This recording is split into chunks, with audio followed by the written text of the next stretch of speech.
यशोदानंदन ब्रज जन रंजन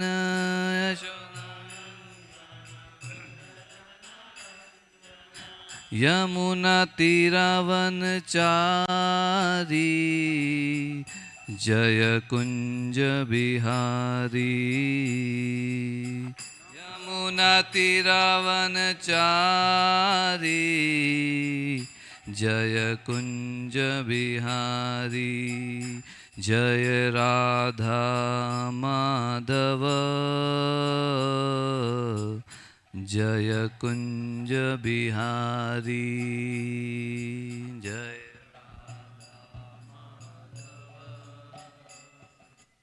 जय कुंज बिहारी गोपी जन Vallabh Girivardhari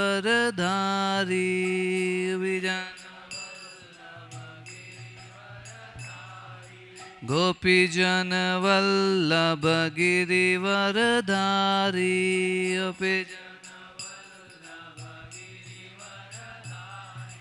Yashodanandan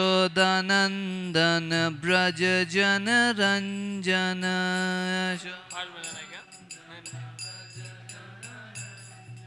Yamuna तीरावनचारी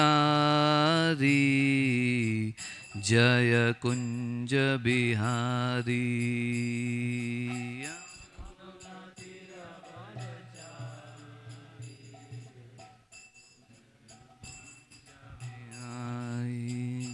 Hare Krishna Krishna Krishna Hare Hare Hare Rama Rama Rama Hare Hare Hare Krishna Krishna Krishna Hare Hare Hare Rama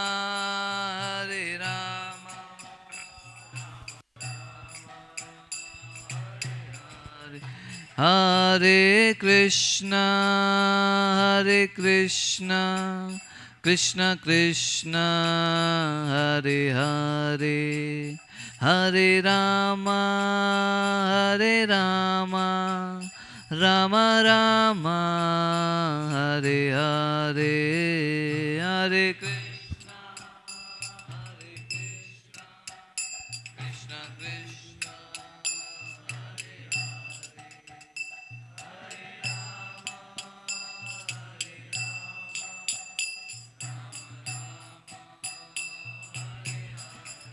Krishna Krishna Hare Krishna Krishna Krishna Hare Hare Hare Rama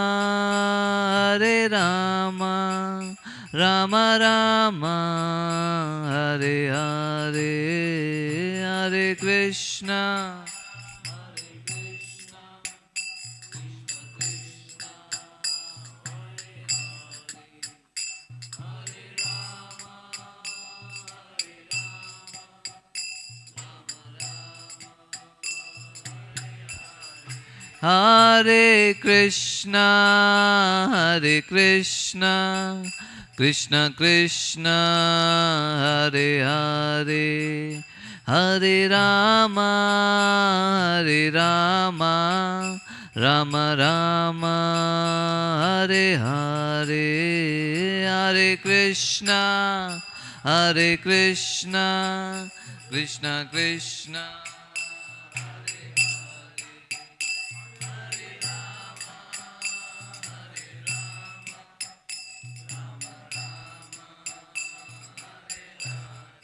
Hare Krishna Krishna Krishna Hare Hare Hare Rama Rama Rama Hare Hare Hare Krishna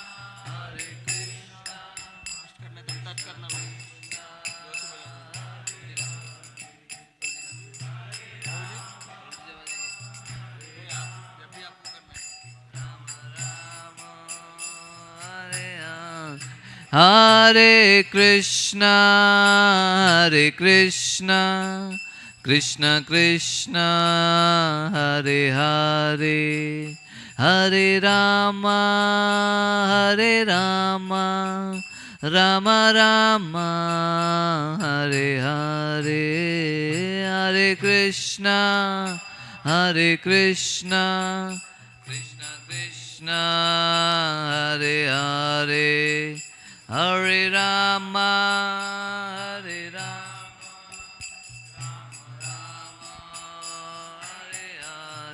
Hare Krishna, Hare Krishna, Krishna Krishna, Hare Hare, Hare Rama, Hare Rama, Rama Rama, Hare Hare, Hare Krishna, Hare Krishna,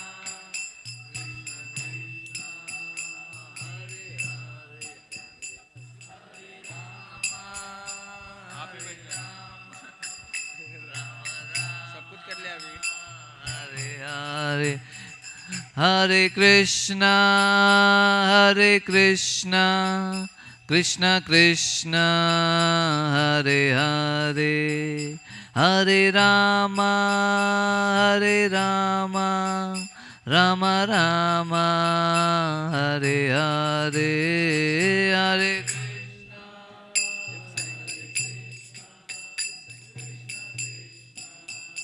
Hare Hare, Hare Rama, Hare Rama,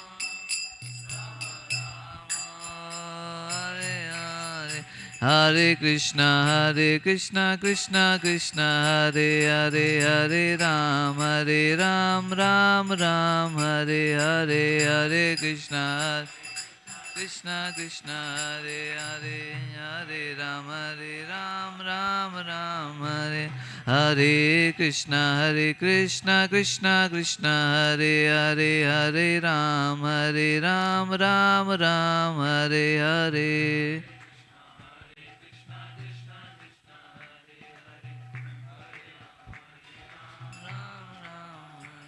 Hare Krishna, Krishna Krishna, Hare Hare, Hare Ram, Ram Ram, Hare Hare, Hare Krishna,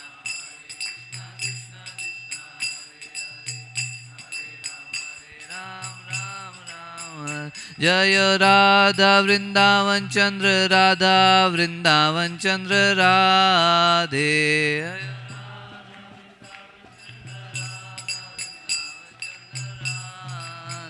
Jaya Jagannatha, Jagannatha, Baladeva, Jaya Subhadra, Jaya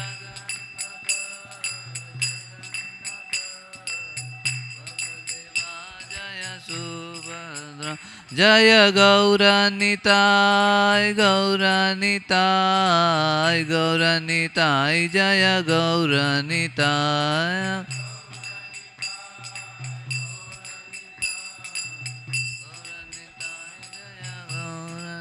Prabhupada, Prabhupada, Prabhupada, Jai Jai Prabhupada, Jai Prabhupada, Prabhupada, Prabhupada. Shri Harinam Sankirtan ki.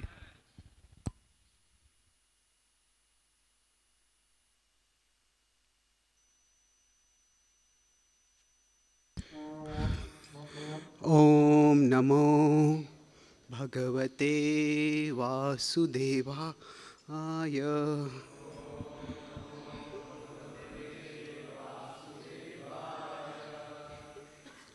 Om Namo Bhagavate Vasudevaya.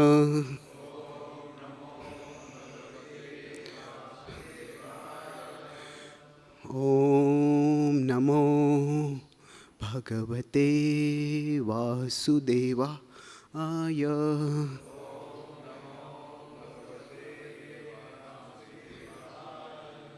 Not connected. Grantraj Srimad Bhagavatam, We'll be continuing the theme which we had discussed on Saturday. So this is 10:49, 18. I'll read that word for translation till it comes. Dharmena, religiously. Palayan, protecting. Urvim, the earth. Prajaha, the citizens. Shilena, by good character. Can you try the other connector? There's another one. Okay. Where is the problem? Sorry. Ranjayan, delighting. Vartamanaha, remaining. Samaha, equally disposed. Sveshu, to your relatives. Shreyaha, perfection. Kirtim, glory. Avapsyasi, you will achieve. I'm sorry I came a little late. I had a severe cough in the morning and yesterday also. Dharmena palayan urvim prajashilena ranjayan vartamana samhasveshu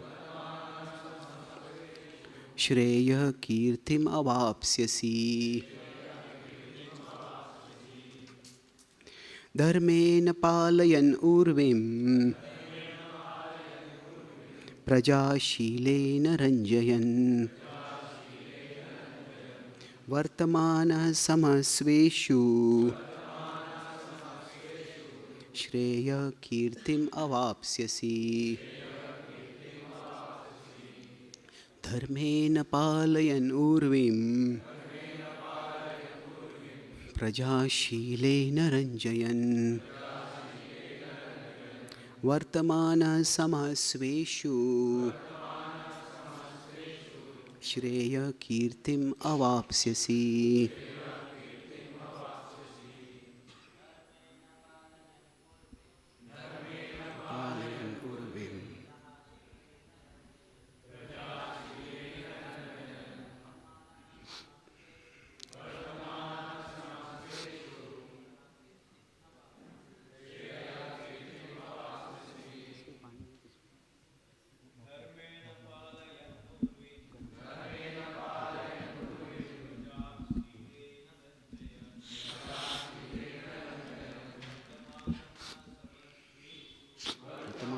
Samasveshu shreya kirtim avapsyasi.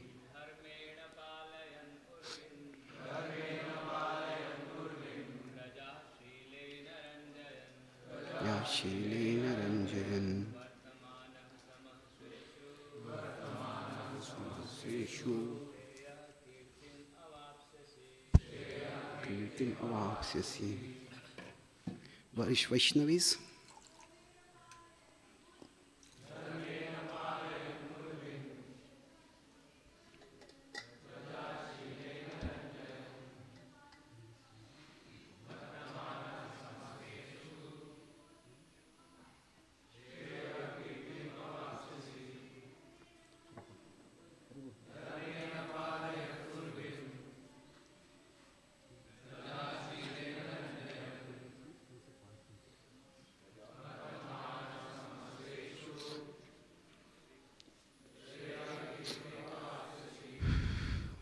Translation purport by the followers of Srila Prabhupada. By religiously protecting the earth, delighting your subjects with your noble character, and treating all your relatives equally, you will surely achieve success and glory. Can you close these doors? That cold wind is coming. Akrura told Dhritarashtra that even though he had usurped the throne, if he now ruled according to the principles of Dharma and behaved properly, he could be successful.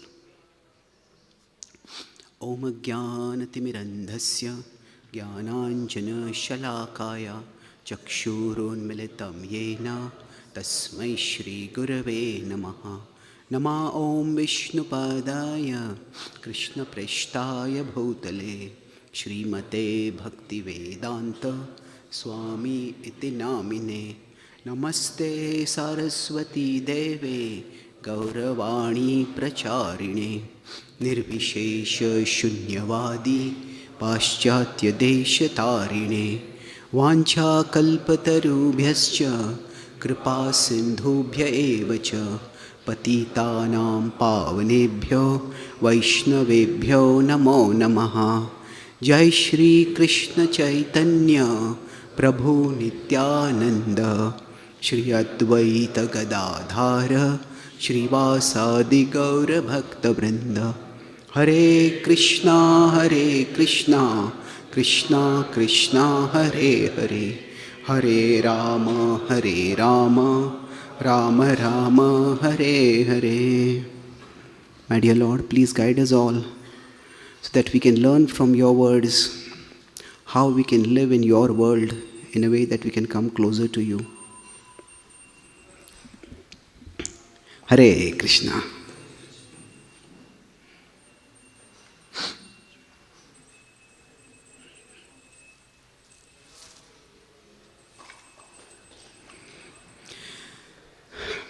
I'm grateful to be here with all of you today, and I'll continue the theme that I had started discussing on Saturday, where we were discussing about broadly the topic of that. Some echo is coming from somewhere? Okay. So, that when we are facing particular situations in our life, they are often a complex combination of our present karma and past karma. So, the essence of, I'll just do a quick recap of what I had discussed and I'll explain how I'll move forward from there. So, the context here is that here Akrura is telling Dhritarashtra, whatever you have done in the past, okay, when you got the throne, whether it is the right thing to do, the wrong thing to do, now it is done. But from now onwards, try to do the right thing. Try to dharmena palayan, that you try to rule virtuously, urvim, the earth. And then by this what will happen? You will get, if you take care of your citizens, then you will get fame, you will get glory. And in that way, Shreya, Khyati, you will get both of those. So, in one sense, what the scriptures offer us is a very accepting and affirmative view of life. Accepting means whatever our past might be, accept it. Krishna accepts it, we accept it. And affirmative means from here we can build towards a better, brighter future for ourselves. So these two themes, accepting and affirmative. So accepting is more about the past and affirmative is for the future. And of course, using this, dharma is the key. Now, of course, the paradharma is bhakti, but that is, the dharma is what we try to follow in the present. So, now the topic that I had discussed previously was how, when a particular situation comes in our life, it can be a complex combination of past karma and present karma. That sometimes when I get a particular result, the result may be worth 100, and that's a combination of past karma and present karma. Now, how much is the past karma and how much is the present karma? It can range from 0 of past karma and 100 of present karma, and it can be 100 of past karma and 0 of present karma, or it can be some combination of both. Now, figuring this out is very difficult. So if I meet the accident because I was driving drunk, I could say 100 of my past karma, of my present karma. But if I am driving normally and I am hit by a drunk driver, that could be the 100 of past karma. So in that sense, it's a complex combination. So we discussed this acronym TEAM, present karma and Past karma. So our present karma can be positive or negative. Our past karma can be positive or negative. So we discussed that if our present karma is positive and past karma is negative, then what do? We tolerate. Tam se tiksha swabharat. Live through it. Because that's something which will go on. Then if our present karma is negative and past karma is also negative, then evacuate. Get out of there as quickly as possible. It's a very dark situation to be in. This is, if a person stays in this situation, a person can very easily become totally hopeless. That what I am doing is not giving results, and bad things are on top of that happening to me also. Now, if our present karma is negative but past karma is positive, then at that time we need to appreciate and alter, change ourselves. That what do I appreciate? That actually it is not that there is no accountability in the universe, that I am doing bad things and still I am getting good results. Then what do I have to do? I have to live with it. But I have to change myself now. So Duryodhan was in this situation. Although his present karma was bad, but still, because of past karma, he had a royal position that continued on for a long time. And then if both are there, what do? Maximize. That when we are doing good things and we are getting good results also, then let's tap that opportunity fully so that we can move ahead.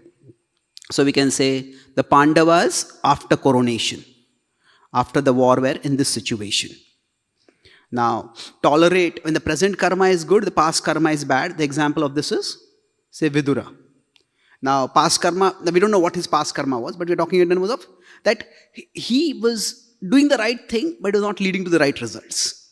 So, we are using the word past karma over here to that factors beyond our control seem to be obstructing or interfering with we getting the results. Now, many of Duryodhana's brothers, they were in this situation. Now, we could say they were in royalty, so they had power, but they were always subordinate to him. So in that sense, they have some royal comfort, but they didn't really have much autonomy. And because of his influence, they were doing bad karma also. So now, the point is, we are all in, so I'll move forward from here. See, we are all in a particular situation right now. It may be a health situation, it may be a financial situation, it may be a relationship situation, it may be a professional, service-oriented situation. And while it is helpful to try to find out what is the reason I am here, but it is much more important to see where can I go from here. So, in medicine, there is a whole category of diseases which are called idiopathic diseases. Has anyone heard this word idiopathic? It has got nothing to do with idiotic. But idiopathic means these are diseases for which cause is unknown. Or the cause is untraceable. Like say some varieties of cancer. Now you can say, oh, cancer is caused by the kind of food we eat, by the kind of atmosphere and things like that. But then everybody is living in that kind of atmosphere. Why do some people get cancer or arthritis? When people start getting it, why does it come? It's difficult to say. So now what do doctors do? Even though we cannot find the cause, still we can work on the cure. Sometimes we can cure the disease, sometimes we can manage the disease. Like I have polio cannot be cured, but it can be managed so that it doesn't become worse and a person can move on with a normal life with that, or as normal as possible. So similarly, with respect to suffering, so what I'm going to speak today, it can be summarized in this, what happened? This one quadrant, that when we are facing suffering, when we are facing problems in our life, there is knowing the cause and the cure. So the cause can be known, the cause can be unknown. The cure can be known and the cure can be unknown. So now, consider the medical metaphor. If somebody is suffering, they get cold and they get fever and they feel a lot of weakness. You go to dozens of doctors and nobody is able to diagnose anything also. The most doctors actually will not say that they are not able to diagnose. They will just give some treatment. And around 2004, 2005, for 1.5 years, I was continuously sick. And they were doing lots of tests. Nobody was able to find anything. So at that time, finally I went to a doctor and we did some series of tests. And after that, the radiological reports came up and then said it was PUO. I said, what is PUO? I never heard of this disease. And I asked the doctor, what is the diagnosis? He says, no, we are not yet found out till now. I said, but there's PUO. He said, PUO is pyroxia of unknown origin. So pyroxia is fever. And fever with no cause. Well, that I also know, isn't it? So, now, if we don't know what is the cause of the disease and we don't know what is the treatment for the disease, then this is like, it's just total misery. It's not just total misery, you could say it's total and worsening misery. Because the disease is not going to be treated, then it's only going to become worse. So similarly, when we go through life, if we can't figure out, why am I facing problems? And then if we can't figure that out, we can't figure out what should I do about it. It's a very miserable situation to be in. And in many ways, actually, atheism puts people in this place. The world is a tough place. What Krishna says, this dukkhalaya, this applies to everyone in life. Whether we believe in God or we don't believe in God, suffering is there for everyone in the world. So atheism does not remove life's suffering. It only removes the hope that the suffering may have some purpose, may have some meaning. That this suffering is going to take me somewhere. There is some purpose. So in that sense, what happens is, what atheism removes. It may seem very convenient, I don't believe in God. Does it remove suffering? No. Janma, Mrityu, Jara, Vyadhi is there. Adhyatmik, Adi, Bhautik, Adi, Viklesha there. It doesn't remove suffering. It removes hope that the suffering has some purpose. So that's why atheism is, philosophically, its merit is questionable. Although some people, if they want, they can propagate that. But psychologically, atheism is very damaging. And that's why survey after survey has shown that the correlation between mental health and even physical health to some extent, and on one side, and religion and spirituality on the other side. People who are religious, people who are spiritual, they tend to have better mental health. They tend to have in better physical health. If they get a heart attack, they recover faster. If they get a stroke, the chances of recovery are much better. So there are many studies about this. So the point is that not knowing the cause and not knowing the cure, it's a very hopeless situation to be in.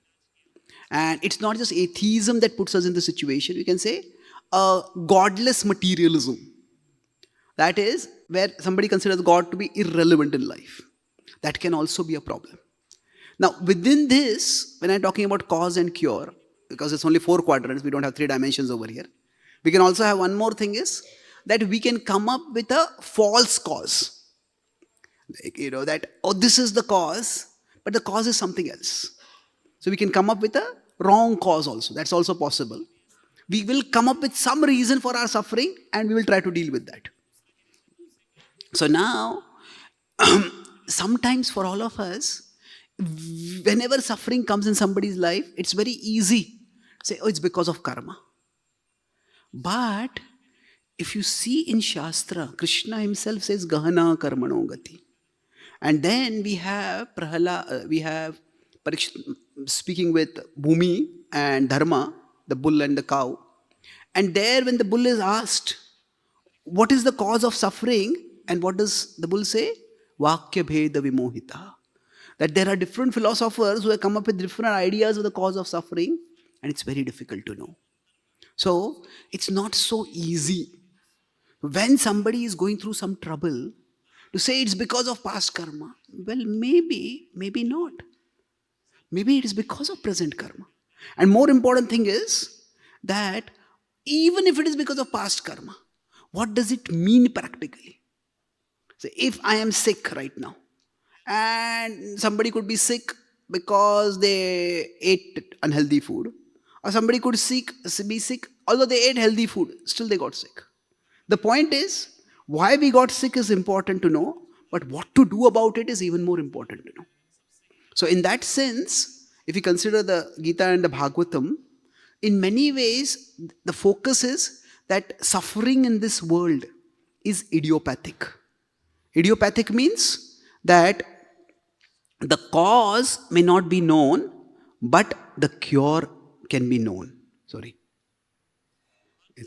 Cause is not known, but the cure is known. So, in general, the mood of scripture is, we could say at a very broad level, the cause is karma. But it's okay, which karma? And what to do about it? So, the cause is actually, the cure is dharma. Now, what is dharma? That is an elaborate question to discuss, and we will go towards that. But the cure is dharma.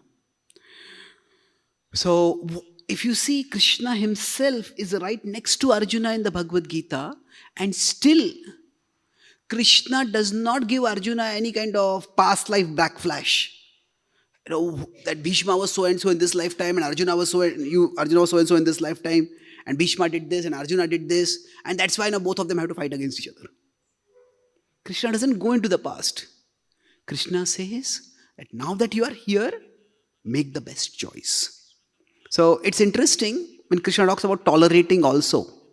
If you see, 2.14 in the Bhagavad Gita is tolerance. Tam stitikshasva bharata. But what does tolerance mean over here? Is he saying tolerate the Kauravas or atrocities? They try to disrobe Draupadi. It's all because of her past karma only. Just tolerate it. Is that what Krishna is telling Arjuna? No. Tolerance is that fighting against Bhishma and Drona. That is very difficult for Arjuna. Katham Bhishma maham sankhe dronam cha madhusudana. So I cannot fight against them. Krishna says it's difficult. Krishna is saying, but tolerate it.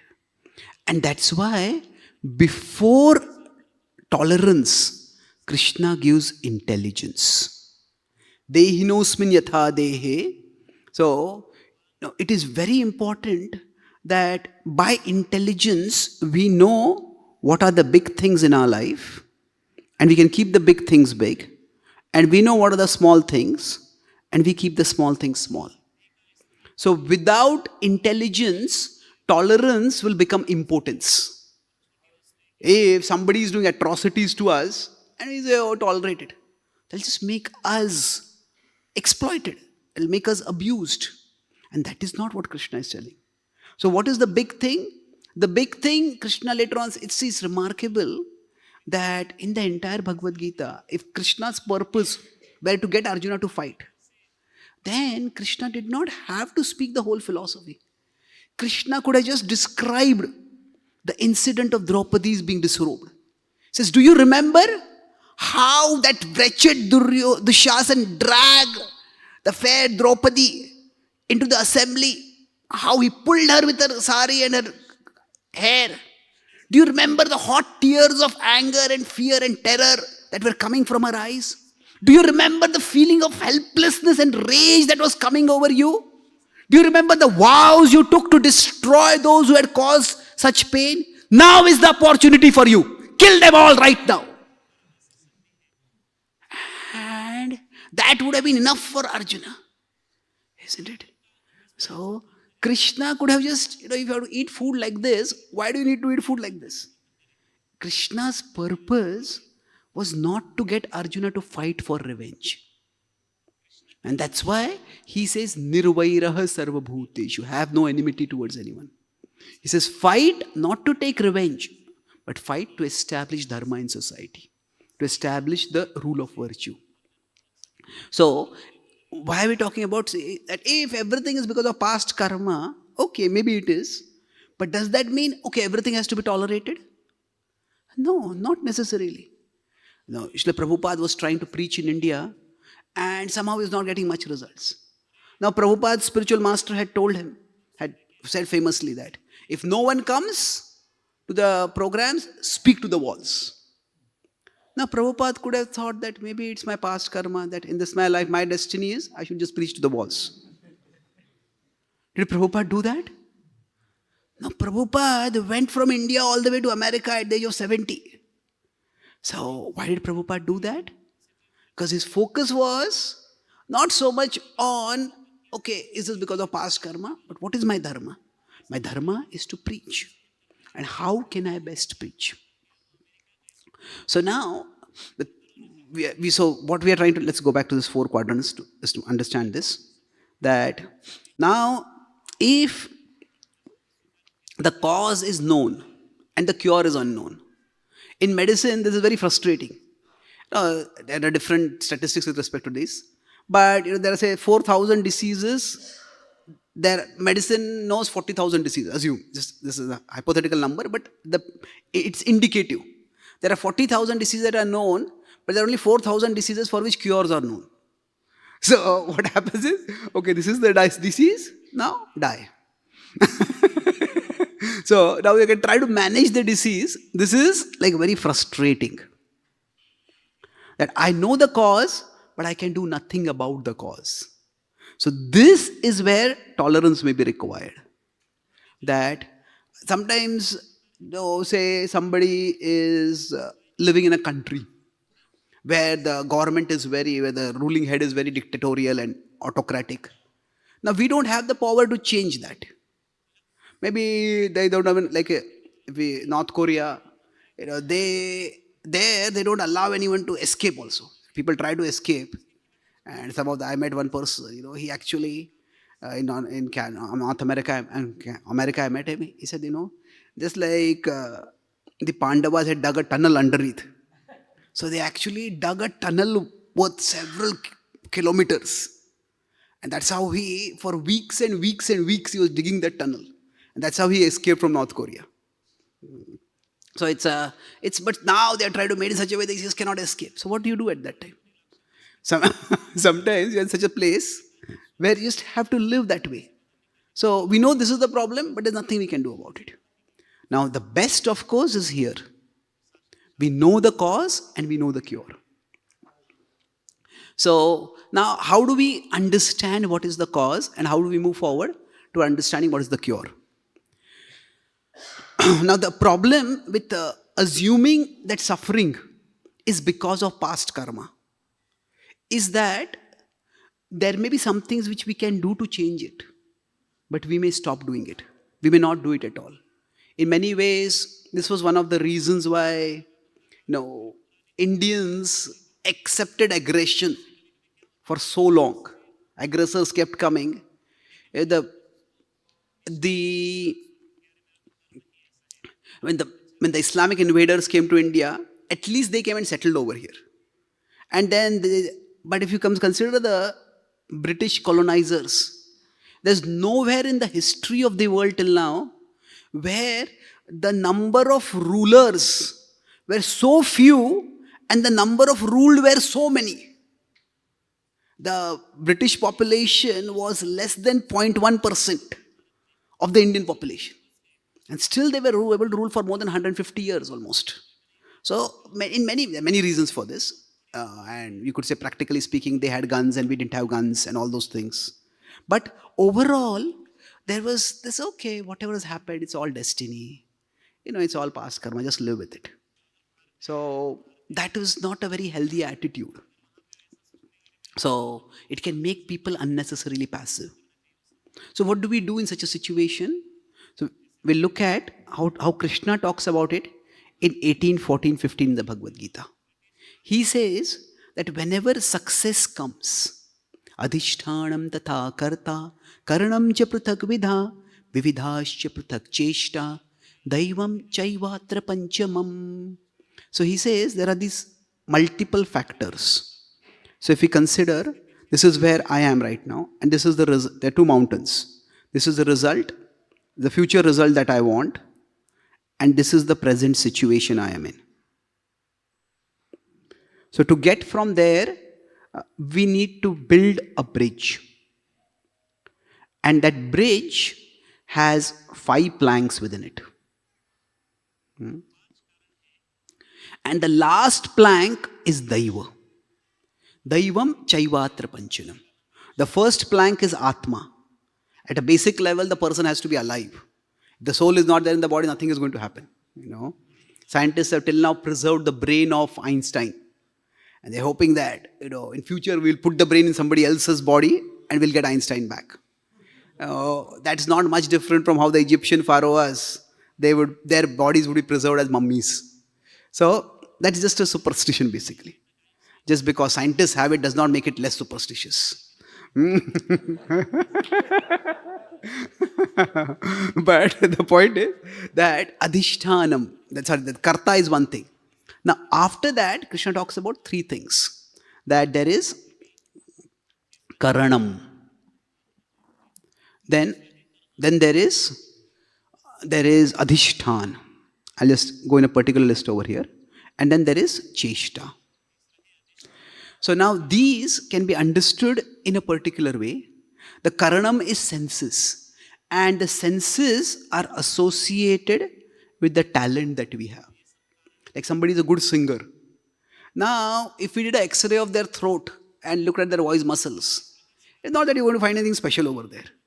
Maybe if they have exercised and practiced singing a lot, maybe those chords will be a little stronger. But it's not that they are made of some special element. Like some people say you have a golden voice. That does not mean the voice cord is made of gold, isn't it? Biologically speaking, it is the same. Everybody has the same senses. But it's the talent that is there in the senses. So, karanam refers to the talent. Now, adhishtan refers to the environment. And cheshta refers to the commitment. So basically, for a person to succeed in life, I like to use the acronym TECH over here, that, for success to come about, talent, environment, and commitment, all 3 are required. Talent is the basic ability to do something. If you consider gardening metaphor, talent is like you have the right seeds. Environment is that the weather is suitable, the soil is suitable, and the commitment is that you have to continue watering regularly, continue having a fence. If some predatory animals are coming, they break the fence, we need to rebuild the fence. So like that, if you look at whoever has been successful in life, see, Arjuna had great talent. You could say that is in one sense you could say it's from past karma. Right? We all get a certain installment of past karma at the start of our life. He had phenomenal archery talent. But along with that, he really came into his own when he got the guidance of Drona. In Drona's Gurukul, his archery talent stood out. I've read as much as possible whatever commentaries and retellings of the Mahabharata are there. So Arjuna did have some archery talent, and that was noticed when he was being mentored by Pandu also. But that he had such extraordinary talent. Now when he was with Pandu, Bhima was extraordinarily strong. That nobody needed any talent to see that. Just so physically so strong. But sometimes, it requires talent to spot talent. That some talents are very easy to see. Like somebody is, say, extraordinarily good at music or extraordinarily good at maths. But some talents, they may require some special ability to see. Like somebody is a very good author. Then we may say, hey, this is a good writing. But somebody is a good author, says, this is not just good writing, this is great writing. So Drona spotted that. So it was that in that environment that he grew. And then Arjuna also had commitment. That we know that story one of the reasons he got the name Gudakesha is that he would practice all night whatever he had learned during the day. So talent, environment, commitment. All 3 are required in this world for success to come out. And so, now beyond all this, we could say, Daiva, we can call it as a supernatural cause. This is something beyond us. So we could use that as S, tex. But that is, we can't jump to the supernatural cause right away. If a student doesn't study for exam and says, why didn't you do well in the exam? Oh, it's my past karma. No, it's not your past karma, it's your present karma. Isn't it? So, it's important for us to not jump to the explanation that if my suffering is coming, it's because of past karma. I was in London staying at one devotee's home, and he said to me, tomorrow is my wife's wedding anniversary. I said, what do you mean your wife's wedding anniversary? Are you referring to your ex's wedding anniversary? He says, no. If it's your wife's, it's yours also, isn't it? He said, I don't believe in all these things. This is all just sentimental. But that itself was like a red sign for me. And then he was talking with me. And he said, I think, Krishna has given me a very disagreeable wife so that I can become detached from material life. I said, Prabhu, wait a minute. Don't jump to that conclusion immediately. So then I was staying at their home. So I was talking with his wife also.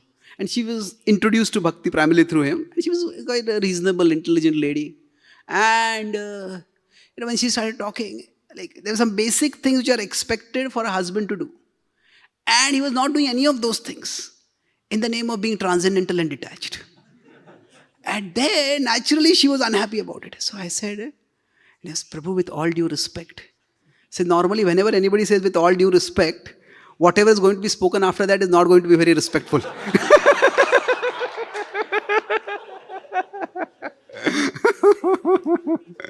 So I said, maybe you can just explore whether that may not be the cause. It may be, you need to understand her, see what her needs are, and see how much you can address those needs. So in this case, maybe the distress in the relationship could be because our present actions are not right. Isn't it? So in life, when there is suffering, there is some suffering that is unchangeable. And there is some suffering that is changeable. So for example, we consider Janma Mrityu Jara Vyadhi, birth, old age, disease and death. This is more or less unchangeable. We all will get some disease, we all will die. But the Trivitap, the threefold miseries, they are changeable. Now again, this is a very broad categorization. See, on one side, we have the idea that the number of breaths is fixed for all of us. But then in the same Vedic tradition that has given this idea has also given the branch of knowledge called Ayurveda. And the very meaning of Ayurveda is the Veda to increase Ayu. So Ayu is lifespan. If the number of breaths is fixed, how can our lifespan be increased? So this is Gahana. Life is not that simple.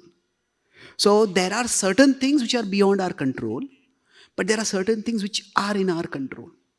Like sometimes we say destiny determines, just as happiness, just as distress comes on its own, happiness will also come on its own.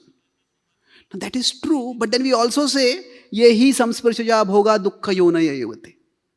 So can we increase our suffering in this life? Or is our suffering fixed independent of what we do? If I hit my head against the wall, and so have I increased my suffering? Obviously I have, isn't it? So there are ways in which from our past karma, certain quantity of happiness and certain quantity of suffering is going to come. That we can't change. But by our present karma, our present karma is also the cause of happiness and distress. And some of that can be in this life, some of this can be in a future life.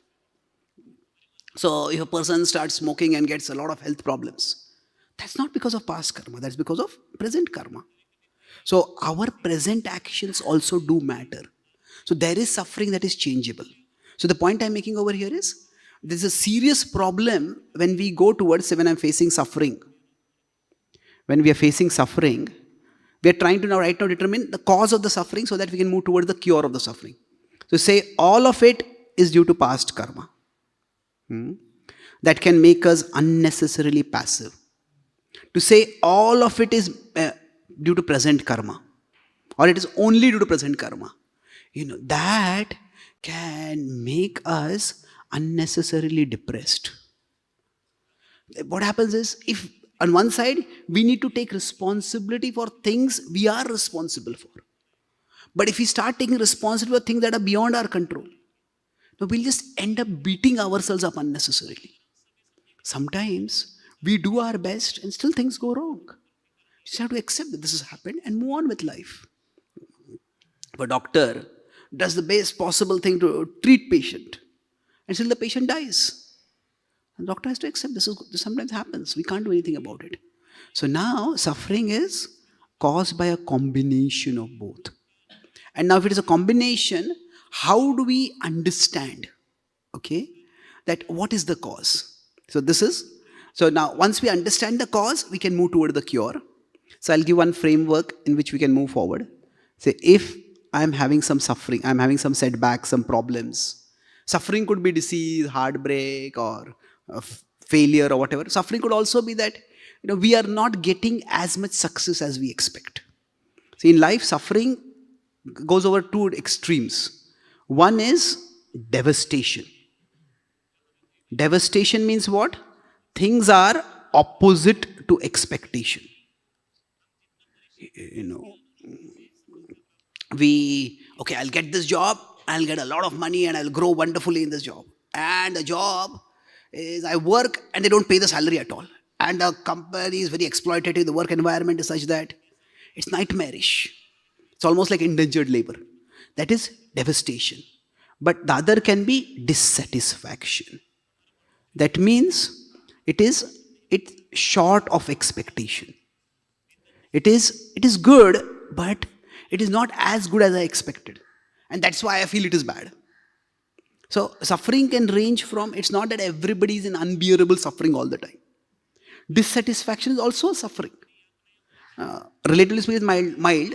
Now when suffering is there, we can put it in different frameworks. So in Nyaya, the idea is I always start from the drushta cause. Drushta is visible. Then move towards the adrushta. So, cause of suffering. When we are trying to determine, start with the drushta cause. Start with the visible cause. So, if I am having cough right now, I say, it's because of past karma. Well, what can I do about it then? Maybe I drank something cold. Maybe I am in a cold environment. Whatever it is. Start with the present, then move towards the distant.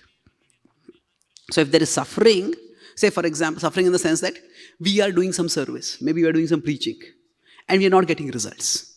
We are trying to do some service with management, singing, whatever it is, counseling, we are not getting results. So the first window we could put it in is it lack of talent? That is it that somebody is trying to do some service, but they just don't have the talent for that service. Like somebody tries to be a manager, and then the only result is that they need a dozen managers above them to manage them. Is it? So they just don't have that talent. So is it because I don't have the talent? So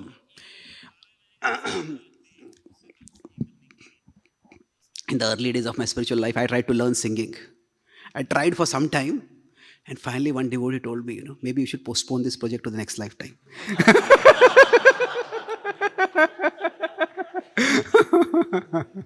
So sometimes, we just don't have the talent for something. Now, sometimes the talent may be there, then we can move to the bigger circle. Is it the environment? That, am I in the right environment? Say, if somebody wants to do youth preaching, and they are in a place where there are no youth. Now you may have a lot of talent. But if there are no colleges nearby, the environment is not there, what are you going to do with that? Now you can say, okay, I'll get colleges established over there. That is where it will become prayasa. We can't go about changing the environment so much. So maybe if we want to do a particular kind of service, then we need an environment where that service can be done. Hmm? If somebody wants to, not everybody may learn some Shastra, but if somebody wants to go deep into Shastra, maybe go into Acharya's commentaries, maybe go into Sanskrit learning, then maybe, ours is a missionary movement. And in a missionary movement, philosophy is primarily like a tool for preaching. But that doesn't mean everybody has to approach philosophy that way. There will be people who will be much more intellectual, more scholarly.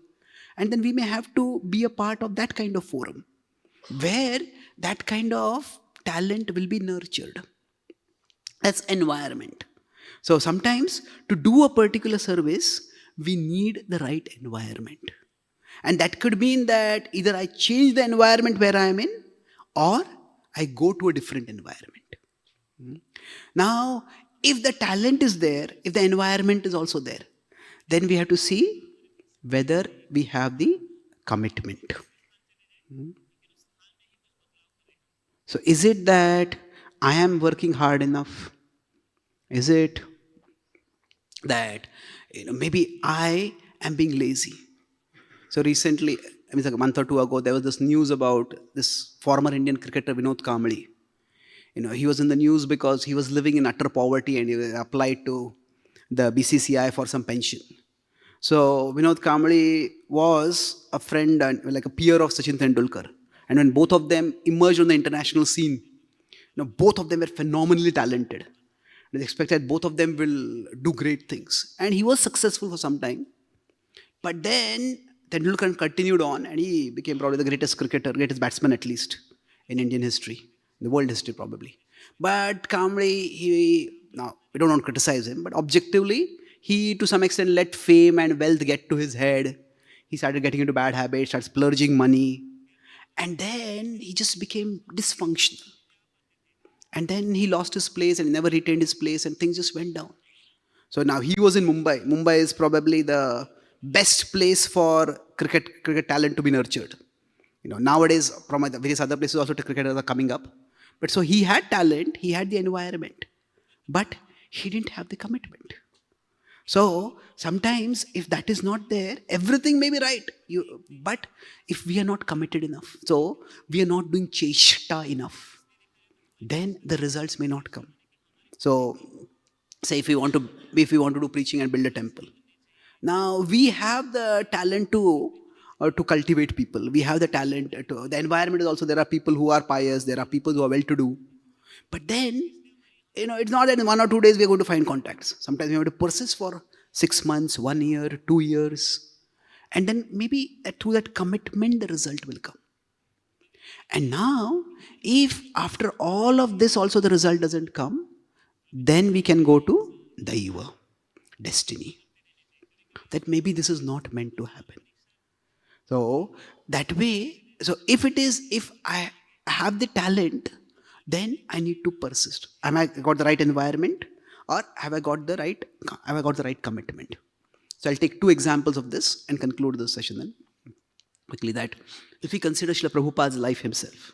Now at one level we can say everything that happened in Prabhupada's life was Krishna's plan and everything was orchestrated by Krishna. And that is true, no doubt. At the same time, we can also learn something valuable by observing Prabhupada's life from how we see it at our level, what is happening. So if you look at Srila Prabhupada's life, now he was introduced to his spiritual master in 1922. And till around 50s approximately, he was doing business. Now Prabhupada did work very hard at his business. But Prabhupada, I've met several Prabhupada disciples who have been writing books about Prabhupada from different perspectives. So there's one devotee who's writing a book about Prabhupada's Grahastha life. We don't have a book dedicated to that till now. There's some opposition for him that he said, there is some tradition that you should not talk about sannyasi's Purva Ashram. And that's why they didn't want to write about it. But he said he's not just a sannyasi, he's our founder acharya. And that's why we would like to learn about him. So he's got the, not the blessings, but the permission.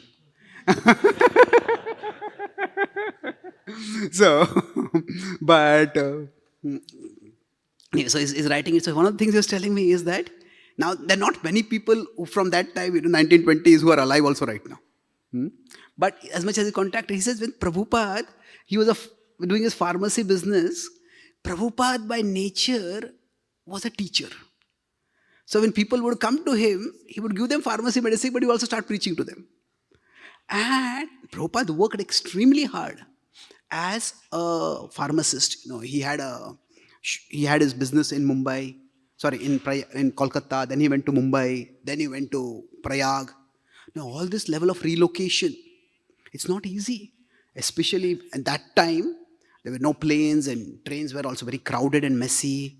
And people with government jobs would relocate, but people would not relocate their entire business. So Prabhupada worked very hard.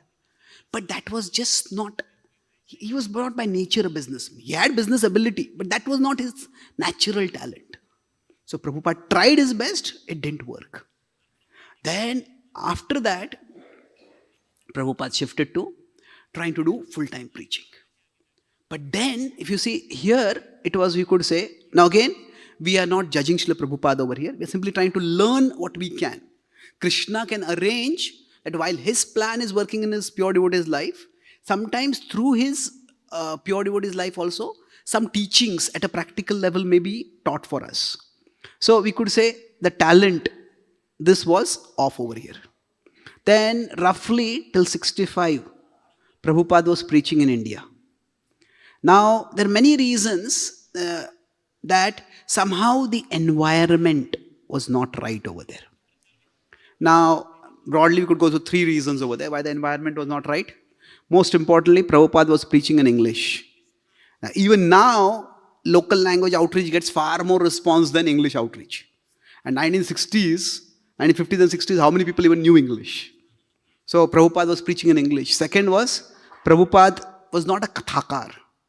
A lot of piety was there, but Prabhupada was teaching philosophy. And takers for philosophy were, relatively speaking, very less at that time. And also, there was, India took a leftist turn.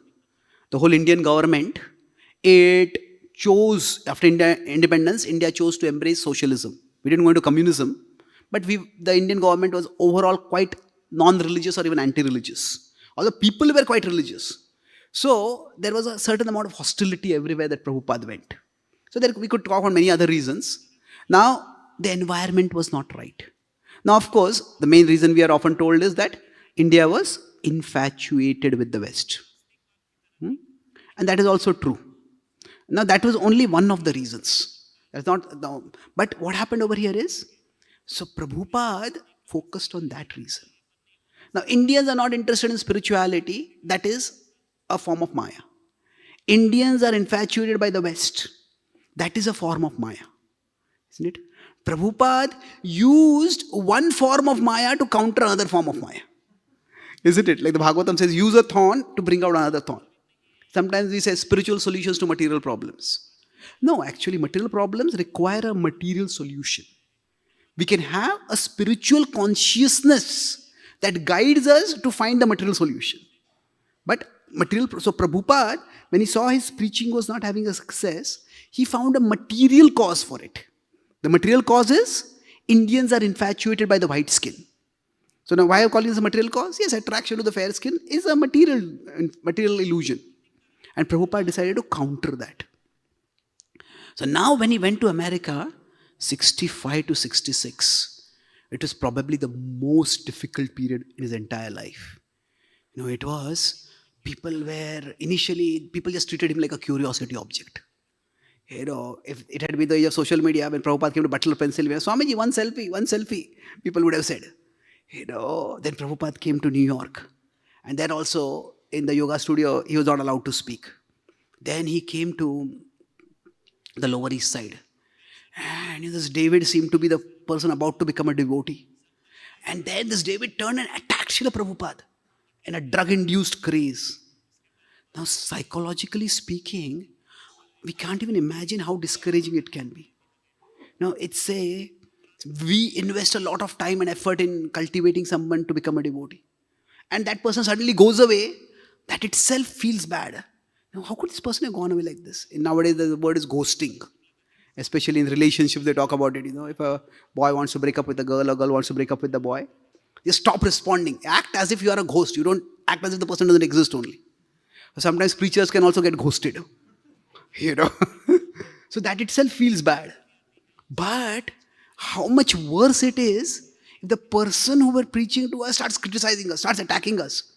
That the person whom I did so much for you, and now you are dealing like this with me. And okay, if it 1% it happens like that, that's bad enough. But for Prabhupada, this David was like a representative of the West. He said, almost everybody there used to take drugs. And the psychological level, devastation or insecurity that can come. Can I trust anyone over here? This person was saying, I want to become your disciple, and today he's gone mad and come to attack me. Now, will all future people also be like this? Is there any point in trying to preach over here? So this is where Prabhupada's commitment is seen, especially. He persevered. Although he had every reason to give up, Prabhupada said, let me keep trying. So, if you look at Prabhupada's life, then 66 to 77, there was spectacular success, unprecedented success in terms of not just his own life or just the Gaudiya tradition, but in world religious history. No teacher has been as successful in so short a time with so different a demographic. Jesus was quite successful, but he was there for only 5 years. A number of followers were not that many, and it was largely in the same area where he was living. But Prabhupada, what he did was extraordinarily successful. So from Srila Prabhupada's life also, we can learn this principle. That we don't jump to when something is not working. Okay, what is the issue? Oh, this person is causing me trouble. This person is not listening to me. Rather than this is the last point I was going to make is that the mind is always much more eager to find a villain than a hero in our life. That means that eager to find a villain means what? Because of this person, my life is miserable. Because of this person, I am not successful. In English, the word often used is scapegoating. Scapegoating means find someone to blame and then beat up that person. Prabhupada would also quote, give a dog a bad name and then hang the dog. So the mind, this dog has rabies. Everybody agrees to cut off the head of the dog. So the mind is too eager to find a villain in our life. But finding the villain is not going to make us a hero. Fixating on the villain will also make us a villain eventually. So more important than finding a villain is finding a hero. What do you mean by finding a hero?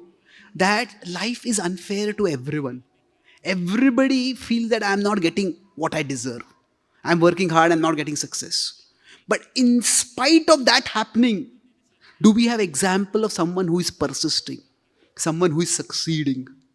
And that person can be our hero.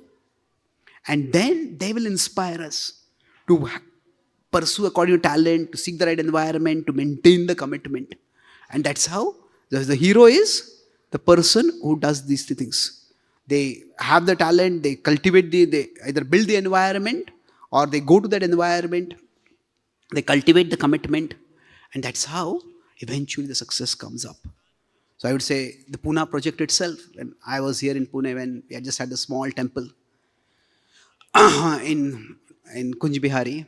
So I remember at that time, one devotee from North America, he had come, and the open Bhagavatam class, Radheshyam was also sitting, and he was saying, तुम इतने साल से, for so many years, you are sitting on the temple president की गद्दी पे बैठे हो, और क्या अभी भगवान को एक झोपड़ी में रखा हुआ है, तो हमारे पास हमको सिखाया गया भगवान की सेवा कैसे करनी होती है.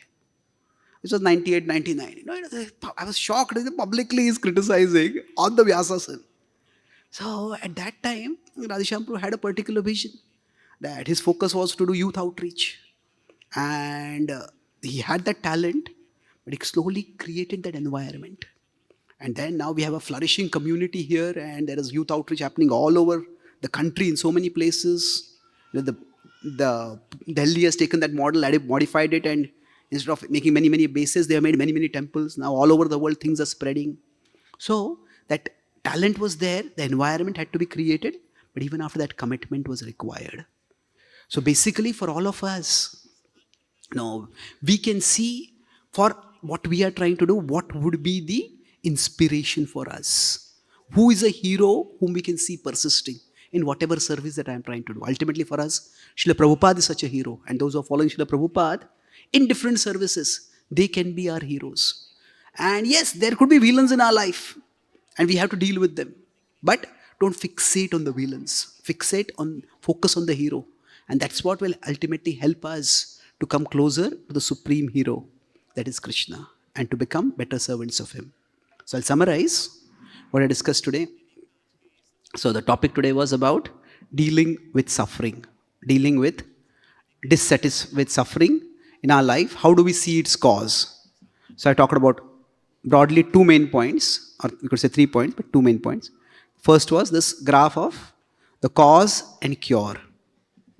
So for all of us, when suffering is coming up, now this is the worst situation when we don't know the cause or the cure. Now when we know the cure, we don't know the cause. That is, what is something like idiopathic suffering. Now if we know this, it is the best, but this requires intelligence to find it out. If we know the cause, but there's no cure, we have to tolerate it.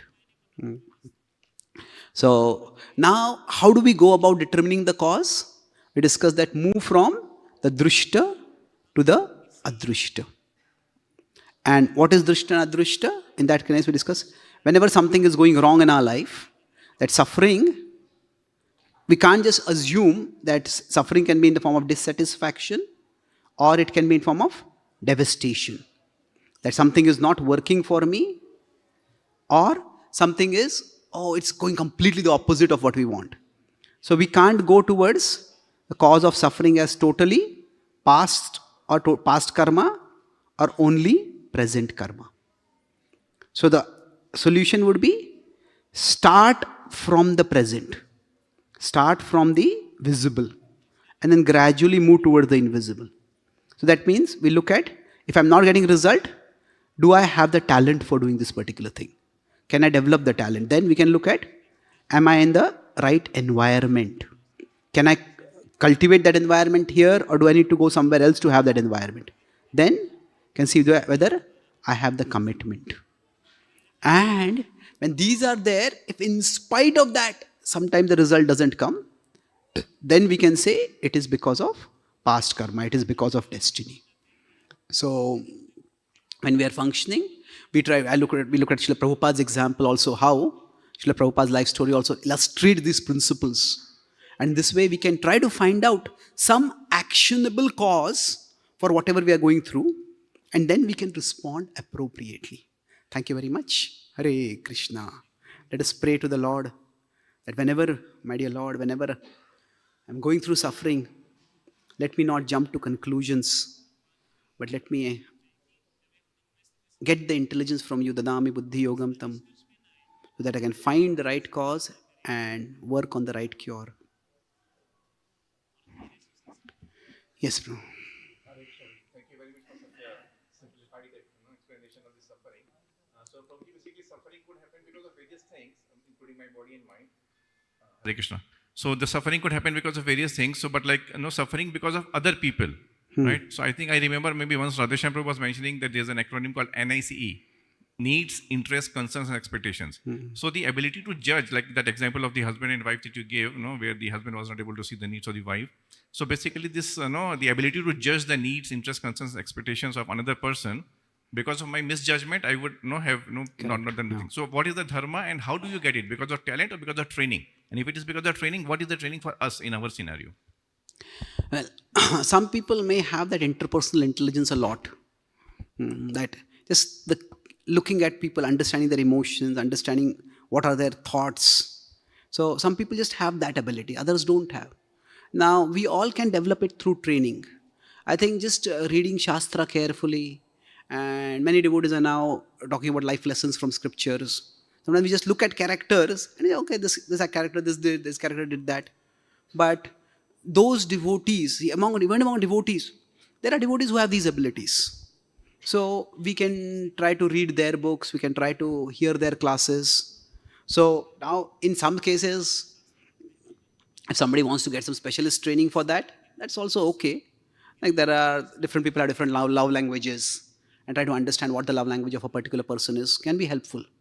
So, but the important thing is that we just have an attitude of learning rather than judging. So, of course, judgment, we have to make some judgments in our life. But if our attitude is more of learning, then we will be guided. That we'll be guided to the devotees, we'll be guided to by the Paramatma in our own hearts. So things from scripture will stand out to us when we read scripture, and we will learn. So training is required.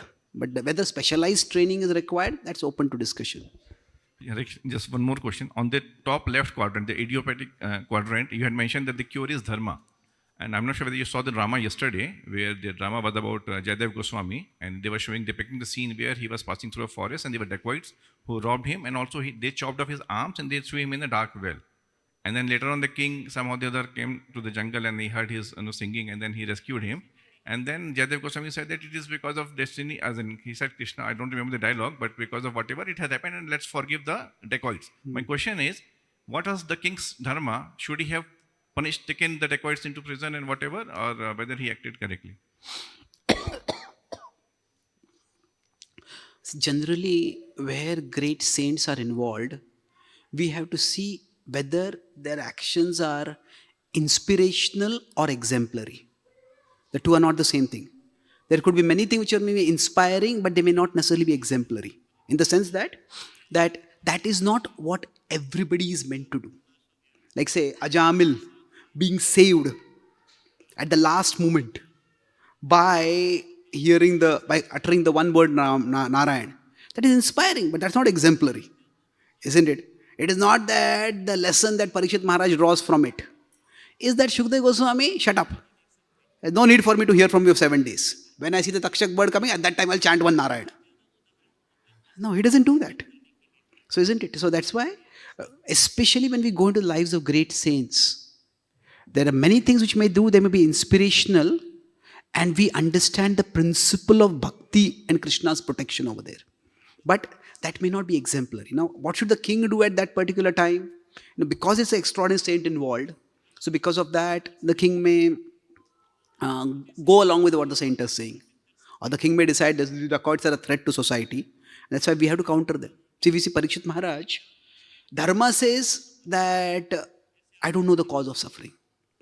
Now, Parikshit Maharaj appreciates Dharma saying that, but still he punishes Kali. Isn't it? So, it's not that there's a Brahminical view of looking at things and the Kshatriya way of looking at things. So, Brahmanas are generally not involved so much in transforming the world. The focus of Brahmana and Kshatriya is very different. Brahmanas are focused more on transcending the world. Kshatriyas are focused more on transforming the world. Now, of course, Brahmanas may also, to some extent, transform the world, and Kshatriyas may also ultimately want to transcend the world. But their focus is different. So, that's why it has to be a careful decision based on time, place, circumstance. So, like a devotee, when the devotee is offended, that devotee may forgive. But those who are the supporters of that devotee, should they also forgive? It depends. They may think that this is our teacher, our guru, our guide said forgive, so let me forgive. And I said, we need to stand up for our teacher. So which is the right thing? I don't think there's any one absolute answer. We have to consider the Ishkal Patra. Okay, thank you. Yeah. Hare Krishna. Prabhuji, how do we present the past and present karma to the public? In the sense that recently this Los Angeles fire took place.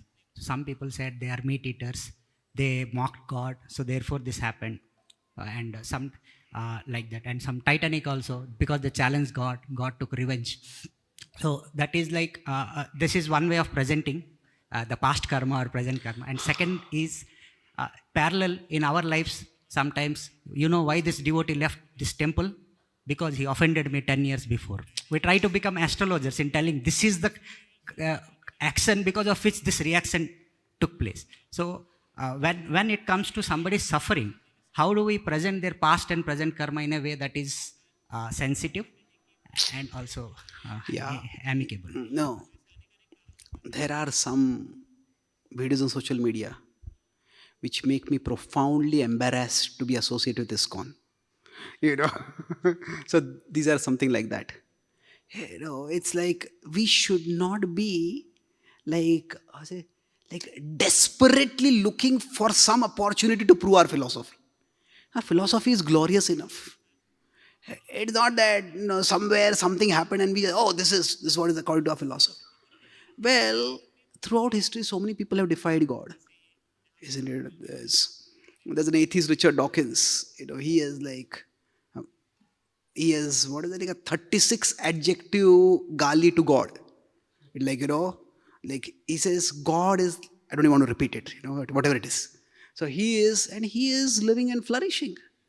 And he is, if somebody offends God and that's why people die. So then what happens is, so this person offended God, that's why this happened. And then the second place, this person offended, nothing has happened. God's will is inconceivable. So, if God's will is inconceivable, then why is it not inconceivable here also? Isn't it? So overall, I think that it's important that we have an attitude of service. So, social media is a place where people lose their humanity. When I saw that particular video, which was there, see, I have been to Los Angeles. I have been to that particular Palisades area. I've done programs over there. And Hollywood in California is like a very materialistic, sensual place. Palisades is wealthy, but relatively sattvic place, elegant place. So, would that particular person who made this video, if that person were meeting a person who were living in Los Angeles, and would they say that to that person's face? Okay, maybe in some pub, in some function, somewhere, in that area, somebody said that. So is God so brutal, so indiscriminate, that he'll burn up an entire place? Now, how many of the people who were there in, I think, the Golden Globe Awards or whatever it was, how many of them were in Palisades? No, they were all over the place. So this kind of correlation, first of all, it's illogical. Secondly, it actually paints God as very vengeful. It's a horrendous thing to do. I remember I was in Europe and one couple came to meet me, and the Mataji was almost in tears, and she said that, they were telling that they were trying to have a child, and she had 5 miscarriages. 5 miscarriages she had. And then she said that she had heard in some class that some preacher had said, if you abort a child, Krishna will never let you have a child. And before coming to Bhakti, she had, in the West it's quite common for people. So she had aborted a child. So she was saying that, how long is Krishna going to deprive me of a child? So now I said, where in Shastra has somebody said like that, first of all? And even if it has been said like that, there are so many people who have children. In the West, practically, there's nobody, I don't want to go to generalize, but almost everybody, a large number of people do have abortions. So it's unfortunate, but this kind of connection. So then I asked the husband, is there any biological, I told this principle of drushta to adrushta. So, is there a biological cause? They said, yes, we're taking some treatment. So I told her, Mataji, please don't think about that Krishna is punishing you for this. Krishna is a loving and forgiving God. So whatever has happened, if you feel that what you've done is something bad and you want to do some atonement, maybe you can do some extra chanting of the holy names, or give some charity, or do some greater activity of bhakti. But that is not that because of that Krishna will forgive you. That is just for your psychological relief. Krishna is not a vengeful God. That's a very important point to understand. So it's both illogical and it's almost anti-God to say something like that. Now, who would want to believe in or love such a God who, because somebody offended him, and that person just goes and destroys everyone? Now, the people in that particular award ceremony who said like that, were they even living in Palisades? It's such a horrible thing to say, actually. So I think being sensitive means that whenever we are speaking philosophy, try to put yourself in that person's place. Be empathy. Atmopamyena sarvatra samam pashyati Arjuna. Sukham va yadi va dukkham sa yogi paramo mataha. Krishna says the topmost yogi is one who sees the equality of all living beings in their happiness and their distress. So let me say, if I were in that situation, and if somebody had spoken this to me, would I have been able to take it? Would that have been helpful for me? I was in Kunj Bihari many years before, and then I was looking at the journalism department, not journalism, like PR department. There's one young man who was a reporter. He was also becoming a devotee. And one day he came to me, he called me on phone. At that time, no phones were also there, mobile was not there. He said, I'm never going to come to your temple again. I said, what happened? He said that, my mother passed away recently and I came to meet you, but you're not there. So I started talking with some other devotee. And I told him my mother has passed away. And he said, that devotee said, your mother has passed away today, your father is going to pass away tomorrow. Your brother is going to die day after tomorrow. Your sister is going to die after that. Everybody is going to die. We are all alone in this world. Now, we are all alone is a philosophical truth. But that is the worst thing to say at that point, isn't it? No, the thing to say at that point is, that Krishna is the heart is there with everyone. So, Krishna is with your mother now. And if you pray to Krishna, Krishna will, your prayers and your good wishes will reach your mother. And whatever love you got through your mother, it is ultimately Krishna giving you love through your mother. So connect with Krishna, you will feel some shelter even now. So basically, that's the time we need to encourage. So I think there is, Krishna says, Jnanam, Jneyam, Jnanagamyam. There is the knowledge and there is the objective of knowledge. There is knowledge. The purpose of knowledge is not just to show others how much we know or how strongly we can speak. The purpose of knowledge is to bring people closer to Krishna. So what we need to see is what I'm going to speak, is this going to inspire this person to come closer to Krishna? If not, there is no need to speak it at that time. Krishna himself, when Abhimanyu passes away, at that time, what does Krishna do? Arjuna is enraged. First he's angry with himself, feeling guilty. I went for my own glory and that's why I was not there for Abhimanyu. Then he feels angry with his brothers. And then he's crying, he's broken down. And does Krishna say, just 13 days ago I spoke the Bhagavad Gita, and the Bhagavad Gita I said, Dhiras tatra na muhyati. Have you already forgotten that? What a dumb person. Maybe I should have chosen someone else to speak the Gita to. No. Krishna takes a very human approach over there. Humane approach. He says bad things happen to everyone in this world. Right? The wise people act in ways that decrease the suffering at that time. The unwise people act in ways that increase the suffering. By criticizing your brothers, you're only increasing their pain and your pain. Please, O Arjuna, don't speak such words. So it's a very pragmatic approach. That's why knowledge is important, but Seva Bhava is more important. And Seva Bhava means that essentially when I'm speaking some point, is this point going to inspire this person to come closer to Krishna? That is the key we have to see. Okay. So, thank you very much. I think we can talk one-to-one separately. It's already a lot of time. Grantraj Srimad Bhagavatam ki, Srila Prabhupada ki, Gaura Bhakta Vrinda ki, Nitai Gaur Premanande. Okay, thank you.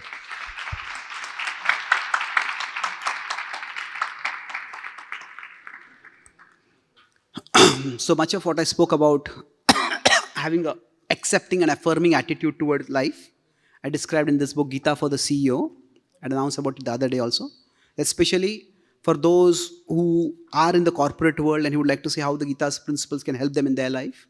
This book is available. And if you have friends in that genre or that field also, they may or may not read the Gita directly because they might find it too philosophical.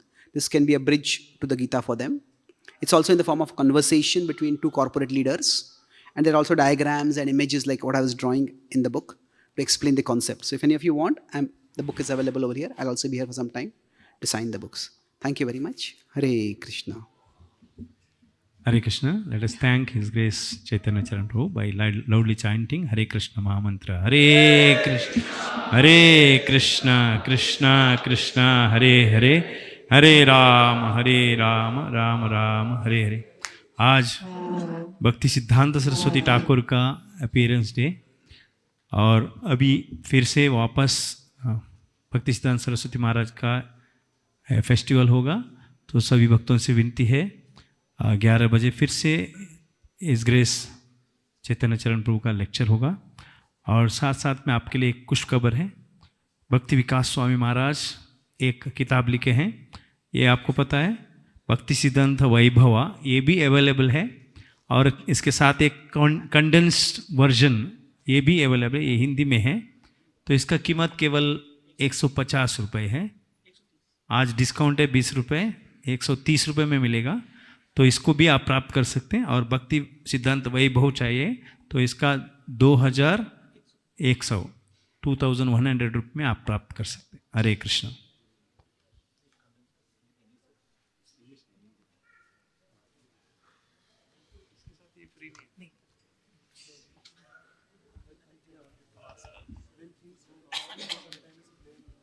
constellation and stars, and they say that Shani is chasing after me and Rahu is behind me. So in that case, while dealing with problem, should we take care of these demigods by doing some yajna or Nag Bali puja or something like that, or will it taken care by chanting Hare Krishna? Can you please elaborate? I don't really want to answer for this. It depends on individual situation. Like we move from Drishta to Advaita.